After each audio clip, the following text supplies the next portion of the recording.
makan odol sebiji jagung ya, itu pun alhamdulillah suara saya napas lebih panjang dan lebih bersih.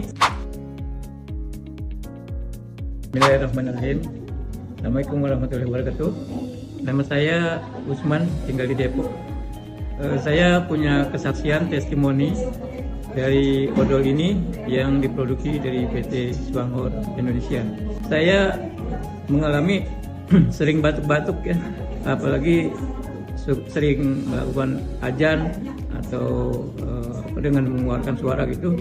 Ternyata setelah saya makan odol sebiji jagung ya, itu pun alhamdulillah suara saya napas lebih panjang dan lebih bersih ya. Bahkan saya juga sudah cerita ke teman-teman tetangga yang melakukan hal yang sama, sering azan, sering komat gitu. Dengan suara serak itu saya anjurkan 3 kali dalam 10 menit makan odol hanya sebiji jagung. Nah, ternyata beliau mengikuti jejak saya. Alhamdulillah beliau pun beli mencobanya.